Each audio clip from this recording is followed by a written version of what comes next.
Welcome, listeners, to the Bug's Labyrinth, where I will guide you through the maze of secrets that make up our world. I am your host. You can call me the Bug if you must call me anything. A list of all applicable trigger warnings have been provided in the episode notes of every episode. If any topics are of any concern to you, please take care of yourself and skip this episode. We'll be right here for you next time. So, welcome to the Labyrinth. I will be your guide.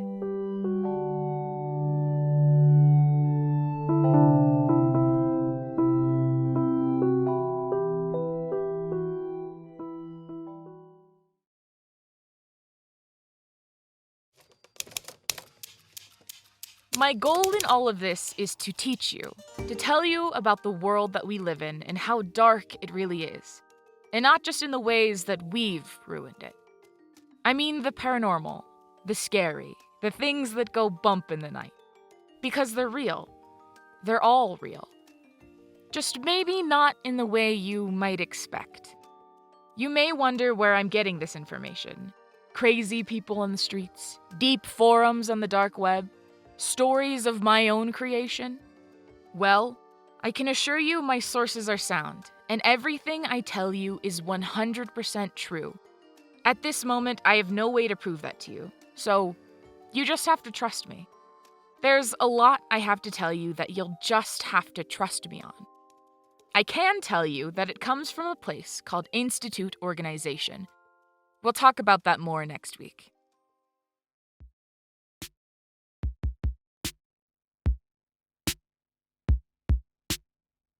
There's never just one thing to represent the whole with fear. But there tends to be ones more prominent than others, more dangerous. These things have a way of hiding themselves. Speaking directly about what's hidden tends to be something of an impossibility. You may find yourself wanting to ask me to speak plainly. Tell us what you know, Bug. I will tell you what I can in the ways that I can, and I hope that is enough for you. There is, of course, one way. Stories. These things are hidden, yes, but speaking of their exploits gives them power. Witnesses give them power. Strength in numbers. So that is what we'll do, starting today.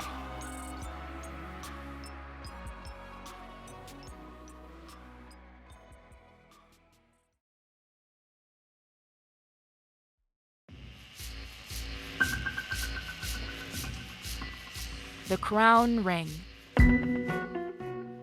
Entity Classification ID HOAL-76. Status of Entity Absconded. Classification of Entity Object. Description of Entity Small silver ring. Dimensions change depending on possessor of Entity. Resting dimensions appear to be 152 millimeters.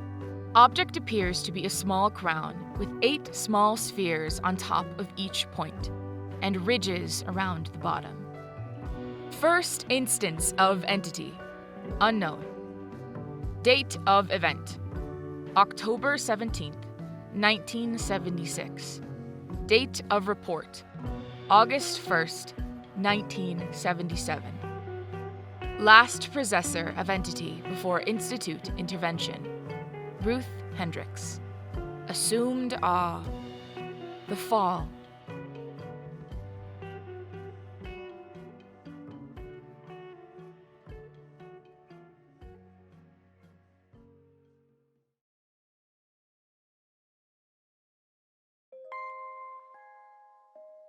Ruth, or Ruthie Hendrix, was 10 years old when her mother died.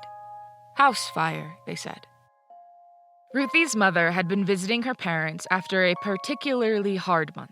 She had lost her job and was on the verge of divorce with Ruthie's father before she died. Anytime Ruthie asked about it, her father, he gave her that look, that empty look in his eye that told her to leave it be. They were a small family, just Ruthie and her parents. Until parents became parent, and then her family of 2 became 1. when her father gave her that empty look one last time before she heard the flatline tone of the hospital machines. The last thing her father ever gave to her was a small silver ring. It was your mother's. That's all he said before fading away into the obscurity of death. Ruthie didn't remember much about that time. But the dreams she would have about life fading from her father's eyes, those would follow her for the rest of her life, however short it ended up being in the end. Ruthie was 26 years old when she came into the possession of Entity HOAL-76 at the expense of her family. She placed that crown on her finger, and though all rules of society would dictate her life to be at its lowest, in that moment, it was as if the world was apologizing for taking her family away. In that instant, she received a phone call. Her father's will listed her as the sole proprietor of his estate, taking her from her studio apartment in Chicago to her childhood home of 2.7 acres in the quiet woods of Virginia. She left the very same night, taking all of her belongings to the modest 4-bedroom home. She had always loved this house. Her mother had hated the plain wood color from when it was first built, and when Ruthie was 6, they had it painted a lovely shade of robin's egg blue. As Ruthie moved back into the now empty home, she felt the warmth of memories that used to reside there, the smell of her mother's perfume still wafting through the air, mixing with the fresh scent from the surrounding cedar trees. Lilac and cedar. Those two scents filled Ruthie's days as more and more good came into her life. One crisp autumn morning, she found a small golden Labrador puppy sleeping on her stoop, surrounded by the fiery colors of the fallen leaves. He had no tag or markers of previous ownership, so Ruthie brought him in and took to calling him Theo. Her work called the very next morning, telling her there was a remote opportunity they wanted to offer her, which included a handsome raise and freedom over her department. And so it came that day after day, Ruthie's life was filled with warmth and fulfillment and cedar and lilac. It wasn't until 6 months in that Ruthie felt a change. It was spring now. Winter was over. Theo was growing big and strong, but what she hadn't noticed was the ring. That small little silver ring was growing tighter to her finger.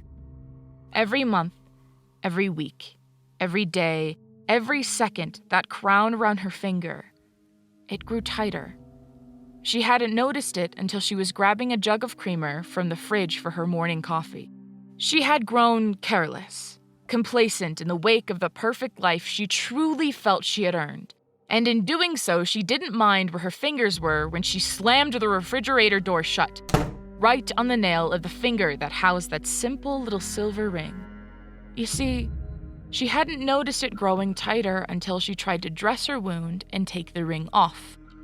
She pulled on the band, tugged at that ring, felt the popping of joints dislocating to free her finger from its grasp, but it was as if the ring and her were fused. She lost that nail. It grew purple and bloody, and though her finger throbbed in the searing pain, she sat on the kitchen floor and stared at the ring. It held her attention for so long, her coffee had grown cold. The refrigerator's beeping for it to be closed and Theo barking at her to be fed became a part of the monotony. White noise to be blocked out. It's amazing what the brain can block out if deemed unimportant. It wasn't until she heard a sharp knocking at her door that she was freed from the state. It was dark by now. Dark and cold. Yet the scent of cedar and lilac reminded her that at least she was home. A man stood in her doorway. A tall wisp of a man that, despite his lanky frame, Ruthie thought was quite handsome. He had a warm smile, but there was something behind it Ruthie could not place. An emptiness behind the eyes, maybe. A twitch in his grin as he waited for her greeting. She shook off the unease and waited for the man. "I have a message for you from the city," he said. His voice was like the breath of smoke after blowing out a candle, soft and light. "What is it?" Ruthie asked, taking the small manila envelope from his outstretched hand. The man placed his hand in his suit coat pocket and shrugged. Official business, I'm afraid, above my pay grade. I am simply the bearer. The way he spoke felt somewhat strange to Ruthie. An accent that she could not quite place, a suit that didn't quite fit the time, a gaze that didn't feel quite human. The man stood there and watched as Ruthie looked over the letter. Addressed to the residence of Ruthie Hendrix, important information inside. Thank you, Ruthie breathed. The letter felt so heavy in her hands. A bill or notice of some kind, no doubt, she thought. Surely nothing to worry about. The man nodded but didn't turn to move. He simply waited. Is there something else I can help you with? Ruthie asked, suddenly feeling the intense need for this man to leave her doorstep.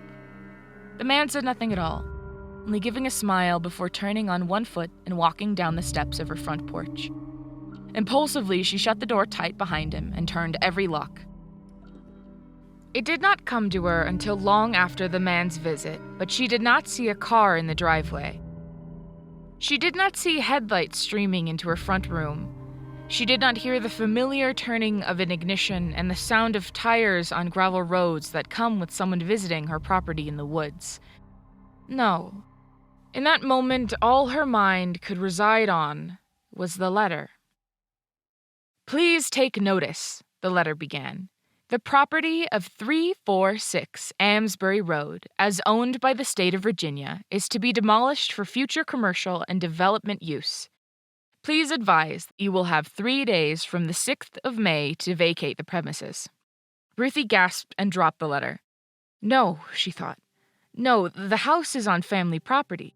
This land has been in my family my entire life. There must be some mistake. The next day, Ruthie called every lawyer in the state of Virginia, begging to find some loophole, some mistake, some hope that her home was still and would always be hers. But no. Through thousands of dollars and countless firms, she heard the same thing. The land belongs to the state.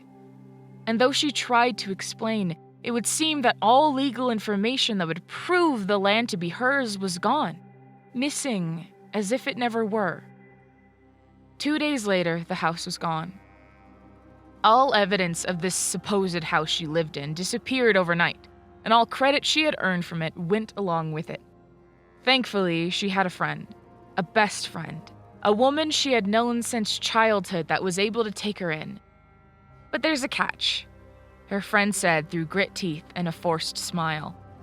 Ruthie's own smile faded upon hearing those words. There's a strict no-pet policy. My landlord is a freak about it. If he even smells that an animal's living here, my lease is broken and I'm out of a place to live. It's just for a little while, Ruthie tried to reason, but her friend only shook her head. They're not my rules, Ruthie. I love little Theo as much as you do, but I can't risk it. It was a quiet night once the sun had set. Ruthie's friend had allowed them one night, one last night together. Ruthie cried for hours into the soft golden fur of her Theo, and the Labrador, no older than a teenager, licked up her tears as they fell.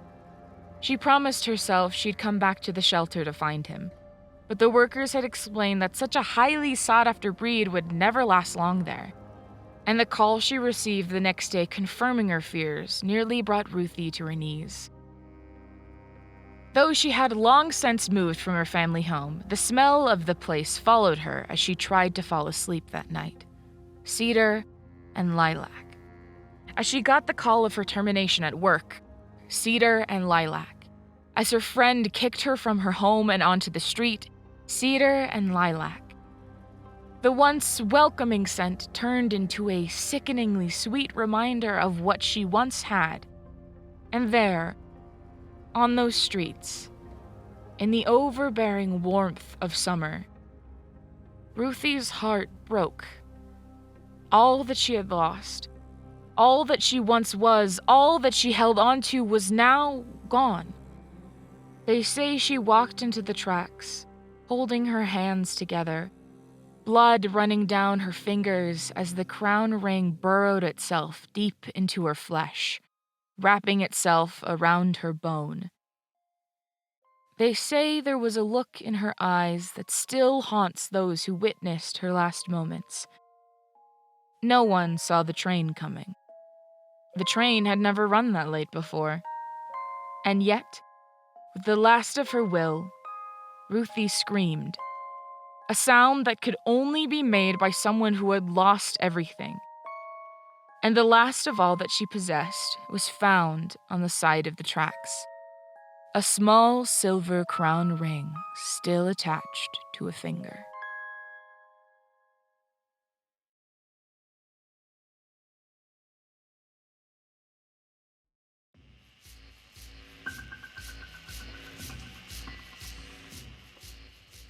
Entity HOAL-76 absconded after Institute intervention during the outbreak of Entity GCAH-444.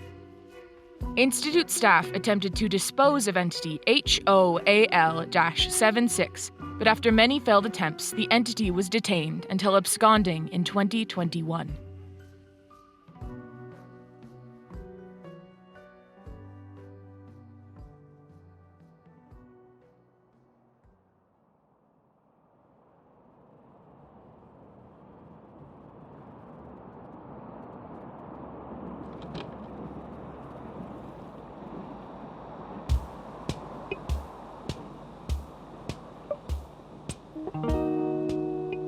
Thank you for listening to The Bug's Labyrinth.